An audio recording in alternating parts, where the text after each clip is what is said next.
Well, hello everybody. Ni hao, konnichiwa. And it's welcome to you, whatever time it might be. It might be good morning, it might be good lunchtime, it might be good afternoon, it might even be good evening. You might be eating your supper, whatever time you are. Very much welcome. I'm Mark Nixon, I'm from the University of Southampton, and I'm going to give a talk on identifying people by their gait, and I'm going to give a summary of the progress in this subject. And of course I'm doing this at ACCV as part of the Human Idea to Distance, which was concerned with recognising people in tough videos, and that's where we are in Gait. We can show that we can recognise people by the way they walk. In more constrained situations it works very well. Now we need to do it in the real world, and in the real world that's videos like this. These are all from scenes of crime. This guy was over on the right, he was actually identified by the way he walks. He was a mastermind in a large robbery in England, and there were no pictures of his face, so he was recognised by the way he walks. These other cases have been solved, some of them by American bombs, but this one was never solved. This guy, I believe, we could recognise him by the way he walks. This girl was never seen again, and so I think we have a big motivation to recognise people by the way they walk, and so that's why I was delighted with this competition at ACCV, and I'm equally delighted to give a talk. So I'm going to cover where are we now, I'm going to move to how did we get here, and then I'm going to give my view, and it's only my view on where we're going or where we might be going. And I'm going to start by setting the scene, and I'm going to use a professional to set the scene. It comes from ABC News a long time ago now, 15 years ago, but it does describe it extremely well. As a biometric, Gait is available at a distance when other biometrics are obscured or at too low a resolution, and that's the motivation. You have to walk to live, and we can recognise you by the way you walk. So the ABC News is going to set the scene. So let me just switch.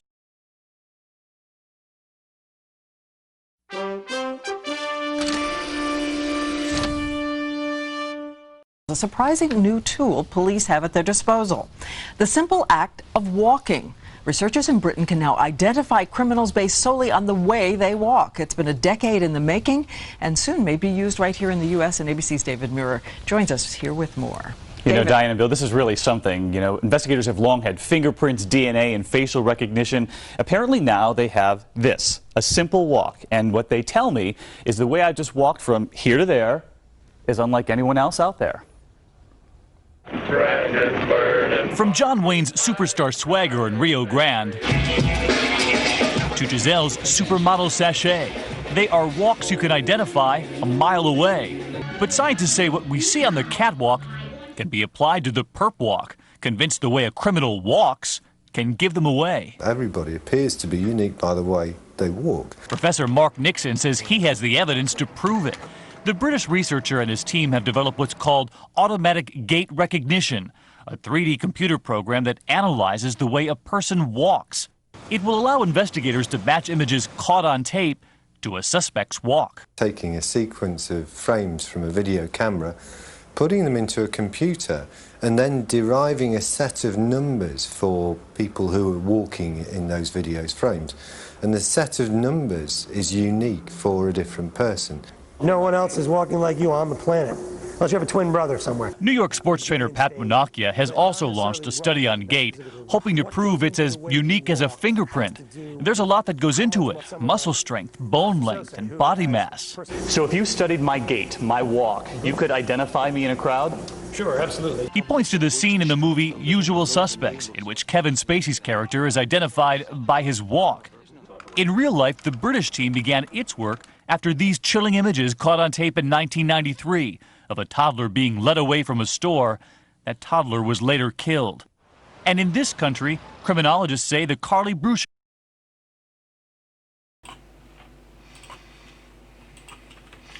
Now, there's been a lot of progress. I mean, essentially we started years ago with Aristotle noticed that as you walk beside a wall, your shadow goes up and down, and that's the periodicity of gait. And then we go through time and people have studied gait because it's part of our life. And then in 1994 we started to work on recognizing people by the way they walk. And over the years it's now become widely accepted that people can, and there's been a lot of researchers showing the same results as us. And in that time the technology has moved ahead. And that's helped us as well. Computers have become more powerful, cameras have become cheaper, storage has become massive. And that way we can investigate and show that you can recognize people by the way they walk. And it's a consequence of desire. The research as well is computer vision as well. We're analysing the motion of articulated objects and developing techniques which can analyse that motion. And so there's an underlying theme of research in computer vision as well. Now, of course, what is the state of art? Well, I'm here at the Human Idea to Distance competition. Well, heck, that's the state of art. You've got a state-of-the-art database. You've got Casio GEIs. People have then recognised them on. It's been fantastic to watch all the teams coming in, and it's been fantastic to see the recognition. And recognition can be achieved on these videos. And that's wonderful to see. That's the sort of state of the art. We're using modern machine learning techniques, we're using modern computers, and we're using a modern database. And we're showing that we're showing that people can indeed be recognized by the way they walk. Now, with the way you walk, then of course there are a load of covariates. These are exploratory variables. These are things that can change. And of course you can change your shoes, you can change your walking speed, you can change the view angle, you can change the surface. And of course your health might change, and there's drugs, you might be on medicine, and then there's your mood, yeah? But walking is a natural part of our daily lives. And mostly we do it in a very similar way. When we walk from A to B today and we walk from A to B tomorrow, we'll do it in a very similar way. And that's why we can recognize you by the way you walk. There was as we've moved on to identity science now, in the old days we used to show that we can recognize people. Now we're looking around the subject. And in identity science we look at these covariate factors and we can explore them. And we've been showing, there's this wonderful survey by the Casio team in TPAMI, and it shows how people can look at various biometrics and pick things out. And look at this, in 2002, age from voice. And yes, there's age from gait appearance, and there's gender from the gait. There's even gender from the fingerprint. Biometrics encode a lot of information. And identity science is how we explore that information to find new information that we can use. The other great progress, of course, is that in the past we did handcrafted recognition, and now we tend to use deep learning recognition. It gives us a better way to explore the correlations that give us the recognition process, and it can be done at high speed. We can use big databases to show our research, and we can apply them to live video in real scenarios. So this gives us a computational mechanism. All the references I give are down at the bottom, and so this is where I pinch the picture from. And there is this new work in deep learning. And of course this stuff is all about recognition approaches using computers applied to video. And so there's been more and more video over the years. These are some of these. This is our early Gait database. It was only hundreds of people. Now the Osaka databases coming from Makihara, Yagi, they have thousands of people, and they collect them. This is a treadmill database, but they collect them walking on normal surfaces too. There are the Casio databases. They were one of the first outdoor ones. Human ID was, that came from the DARPA research program. But with all this video stuff, there's a whole load of other stuff. People have shown that you can be recognized by accelerometer data. You can be recognized by footfall, the way your feet go across the floor. And there are now medical databases as well, because various diseases, Parkinson's, there can be diagnoses from your gait. So we've seen the technology advance, and we've seen the databases advance, and that shows us that we can indeed recognize people by the way they walk. I always think it's a fantastic achievement, because when we started a long time ago. How did we get here? Well, here is the first. This is the first. It's a report, it's an undergraduate report on recognizing people by the gait. I've got the cover page over here, investigating gait as a biometric in 1995, which means we started our work in 1994. And then there was nothing around that showed that you could recognize people by the way they walk. The word biometrics had only really been coined about 4 years before, and so this is very early days, and it's worth actually having a look at what was the technology that was around in 1994. Yeah, well, this probably looks terribly like a museum. Yeah, here's Al Gore, a presidential candidate, with one of the first PCs with its Pentium processor and it's 64 kilobytes of RAM. Oh, this is serious stuff. And here is the Doom game. Look at the graphics. Yeah, here is Simon. It's one of the first mobile phones. Yeah, it's it was called Simon because it was so simple. Simple Simon. It's an English nursery rhyme. And these are the sort of cars. Americans were still driving gas guzzlers. In Europe, we tended to move to smaller cars. We hadn't moved to SUVs and stuff. It looks a long time ago, doesn't it? Yeah. And when we first started this, then I was standing up, perhaps in front of a conference like this, and saying, yes, you can recognize people by the way they walk. Now, I needed evidence for that, and I couldn't just have experimental evidence. I needed evidence from society. And so I looked around, and one of the first places I worked was actually in the literature. And these people won't necessarily believe a professor from Southampton, but they do believe Shakespeare. Yes, Shakespeare, he's a clever guy. And I was amazed in those, 1994, long time ago, but I found 8 quotes where Shakespeare said, yes, you can recognize people by the way they walk. And it's very clear. For that John Mortimer, in face, in gait, in speech, he doth resemble. And he really says you can recognize people by the way they walk. You do find it in other books. Here's the Band of Brothers. But I've seen it in June. I've seen it in loads of books, particularly now. In fact, in some of those books, they actually repeat some of the things I've said on television, which always makes me giggle to read it as established fact. It's simply me.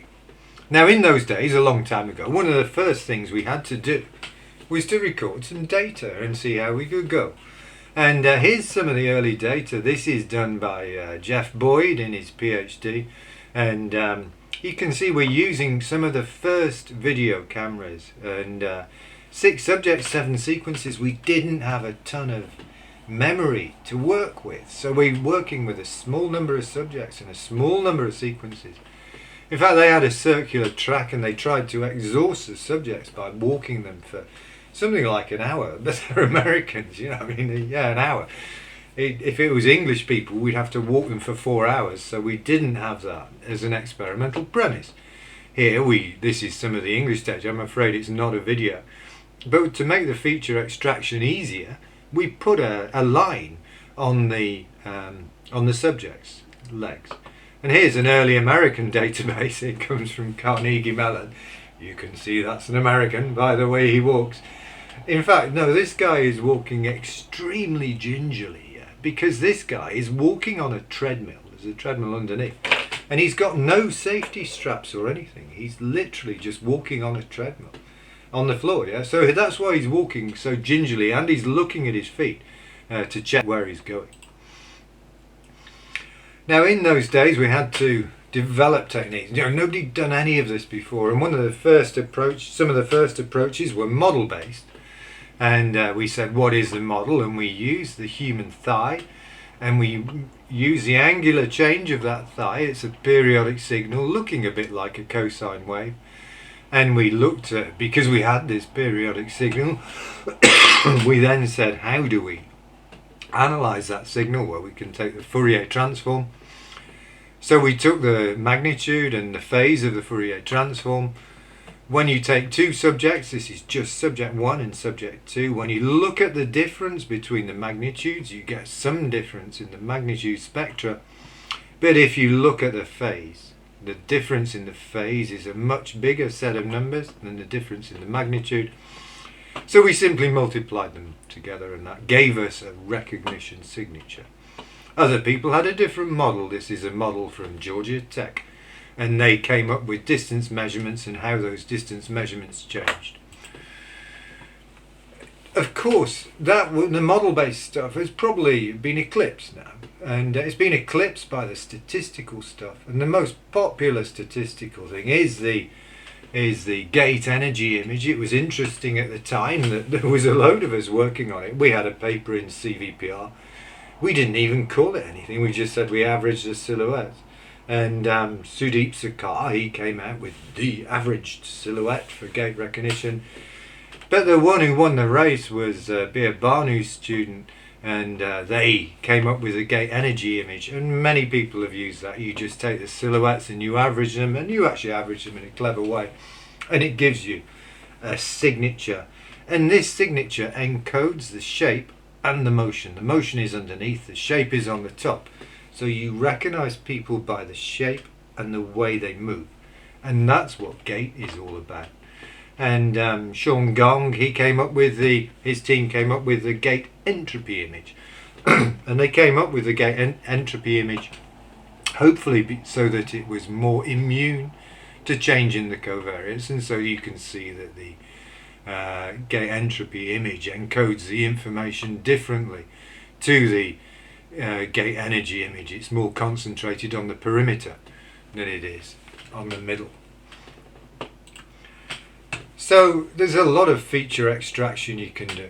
Yes, you can take the silhouettes and you can average those silhouettes, but there's loads of vision techniques. We can take the optical flow, recognize you from the flow. We can recognize you from the edges, and in some of the early work we showed how we can recognize you from the symmetry. More recently, my own team, we've been coming up with a technique that measures the acceleration. You can see the acceleration around the body there. And all of these techniques can be combined together, and they can give you a set of numbers, and you can see that we've got a set of numbers here for 10 subjects, 4 samples of each of those 10 subjects. This came out around 2003, so it's almost 20 years ago. And I remember it coming out and I was so pleased. Here is this stuff. This shows that in a 3-dimensional space we can recognize you by the way you walk. And there's one subject goes wrong, and it's this blue subject here. This blue subject would be more likely to be associated with the pink, and but the other ones come out extremely well. And so you can see how we could achieve in 2002, we can get 90-odd% recognition, and this is only 3 dimensions. There are many more dimensions that we can have used. And there are more sophisticated feature extraction techniques, which perhaps deep learning will move on to those. At the moment you have edges, and people are starting to include shape. Perhaps we'll see the more sophisticated approaches being used in the deep learning approaches. And this is DARPA's Human Idea to Distance program. That was enormously influential in the progress of gait recognition. A load of teams, usually the top teams from America, and an English team joined them, yeah. And you take that video, and this is what we did at the time. We form a silhouette, we normalize the silhouette in terms of height, then we measure the symmetry, and then we took a recognition signature from that signature. And again, it was a frequency-based measure, and we take the central components, and that gave us a measure. But the human ID at a distance, we had Carnegie Mellon, MIT, Maryland, GA Tech. There was a lot of top American universities. Like I say, one little English university hanging on in there. showing how we could recognise you. Now, at the same time, we did a demonstration, and we did it on BBC's Bang Goes the Theory. Now, this is actually Bang Goes the Theory was more a kids program. It was on at prime time, 8 o'clock in the evening. So there is a bit of acting involved in it, yeah. And all these videos I'm showing, there is a link underneath to the YouTube. So I don't know how this is going to be streamed at ACCV, but if the streaming doesn't work, just go to the YouTube link, and you can then watch it.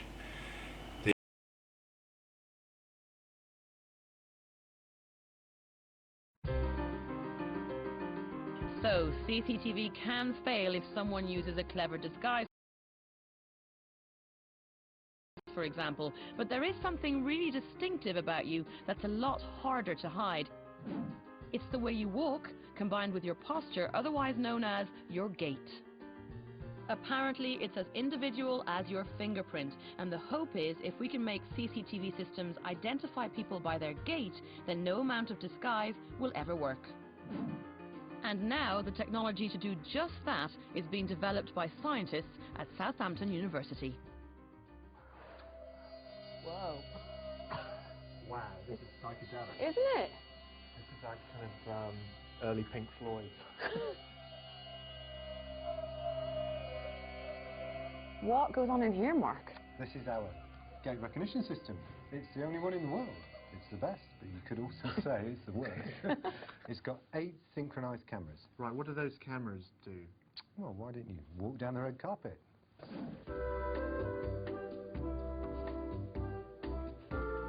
Dallas, will you get a grip and do it properly? Sorry. The psychedelic colours help the cameras capture not only the length of my legs, but exactly how they move. Stick the two together, and incredibly the computer can instantly tell if it's looking at me, or Liz, or somebody else in its database. Or at least that's what it claims. Is that 3D image? That's like a fingerprint. Like nobody else could recreate that. Absolutely, yeah. Visual fingerprint. In a sense, a lot of people are similar. We've got a head, a body, 2 arms, 2 legs. It's when you get into the more details, yeah, because you've got muscles. Your legs are slightly different length. It's the combination of all those that gives you the uniqueness. Can I put this to the test and see if it actually recognises me? Sure, go ahead. Over 200 people have walked through this tunnel and been registered in the database. When I walk through again, the computer has no idea who to expect. It'll compare my walk with all the walks it knows and then come out with the top 5 closest matches. Dallas, way! Dallas. That's me number 1. Absolutely. Awesome. Can I try mine? You're welcome, go ahead. Okay. The genius of this system is in the 3D model it creates. It can recognize someone's gait from any angle, so ultimately it could identify me from any CCTV footage.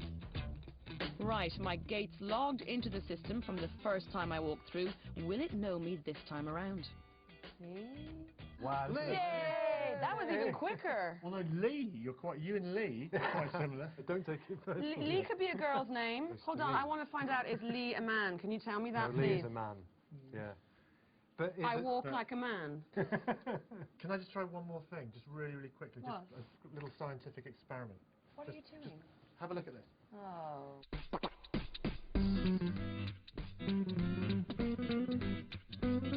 Oh, for goodness sake.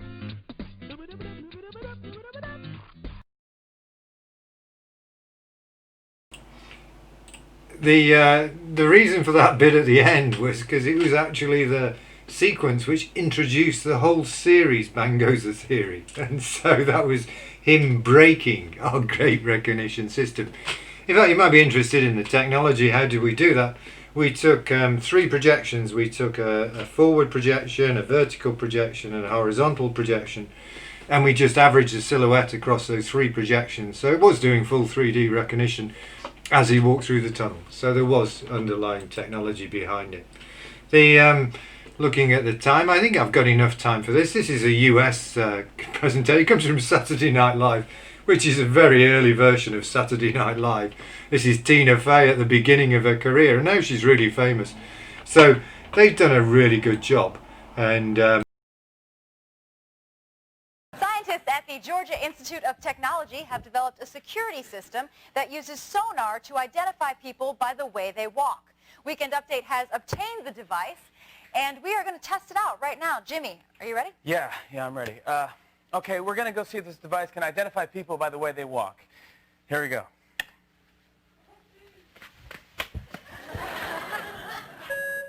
Yep, George Jefferson. That's right. Try another one. Okay, Michael Crichton. Exactly right. Yeah. Right. Okay, let's see if they can get this one. Okay. Nick Nolte, yes. Oh, okay, so you got a little confused on that one. It's still very good, though. Here. You try one more. Okay, let me try this one. What? Don't walk like that. This thing's broken. I'm going back to the desk. Okay. Yeah, I told Tina, I think it seems to be working. It seems fine to me. This is crazy.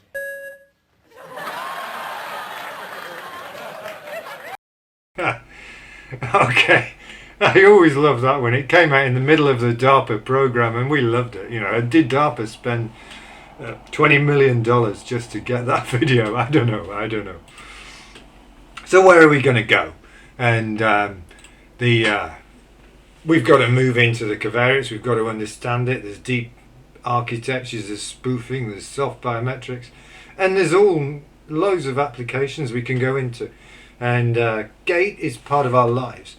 And so one of the things we did a long time ago now, 2005, and this is now very highly cited. People got very interested in it. We actually developed the first intelligent carpet. Here it is. It's actually a bit like a computer keyboard as you walk across, and then it went to the computer. We formed an image of as your feet as you went across, and we showed on a database of 15 people. We could recognize you as you walk across the intelligent carpet. And I think there's a great future there. That's why people are citing it so much. There's a great future to systems that can recognize you as you get into the home and then just switch off the alarm just by the way you walk. It's just really convenient. Yeah. We've also done 3D, and I think 3D will go a long way. Here is somebody walking in our tunnel, and here is a 3D version of them derived from a marionette. This is viewpoint invariant gait recognition. You can view this from any angle. You can go from overhead. You can go from the side. Yeah, this is viewpoint invariant gait recognition, and essentially we did the model by using a marionette to model the motion, and then we have this network of springs and stuff, and we can then get a full 3D model and recognize you from that model. I think there's a great future in recognizing people for evidence. We started by doing a case in London. This was a bag snatcher case, and we also went on and did a murder case in Australia. The guy cased the joint in the morning, he came back in the evening, and we showed that that this was the same guy. And when he was faced with that evidence in court, he confessed to the murder, and he went away. He's still put away for a long time. There is a show on that, and it's on American television, Australian television, but I haven't got the time to show that video now. So we'll move on. We've been working on using attributes, human descriptions for recognition, and so we can build Gait into this. We can get the eyewitness statement, we can have an image of a crime, we can generate the descriptions, we can use a Gait biometric signature to mediate that generation, and then we can come out with a database of descriptions, which means that we're crossing the semantic gap. We can recognize you from a description or from an image, and we can generate the description from an image, or we can generate an image from the description. And I think that's where computer vision is going to go.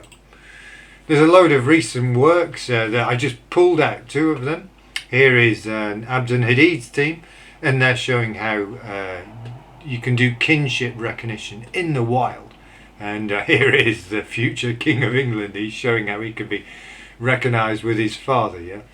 And I've picked out a paper on Gait from TPAMI 2019. Yeah, and this is using video which is in the wild, disentangling Gait. Yeah, it was in CVPR as well. Yeah, and it's just a really good deep architecture, and they show how the recognition can work extremely well. So yes, Gait works. I think society is going to benefit a lot more. The technology is grounded in science, literature, medicine. It has a lot of basis, but we're not finished. We've still got a lot to learn. So on the workshop, it's congratulations, of course, to the prize winners, Beijing, Jiaotong, Sichuan, Harbin, and University Science and Technology. But of course, it goes to all participants. You've had a go, that's great. Of course, Shikiyu, one of the main organisers, there were others, and they've done extremely well. Kazia for the data set, and Waitrix for the sponsorship. I've got a set of further these are just reading. This is just papers that I've come up with. They're not all ours by any means. Yeah, there's a load of others and new ones down at the bottom. And my apologies if you have a favourite technique and it's not there, or it's yours that's not there. There are many more than these, so you can go from to the citations that are made to these paper. And of course, I don't do the work myself. I'm just the professor. I have a load of people working for me, and these are my PhD students who've worked for me over the time. And of course, I've also had support from various places. A lot of it from America as well, DARPA and the Army Research Laboratory in America. So I hope you enjoyed it. Thanks very much. Bye for now, Mark. I'll be here to answer questions.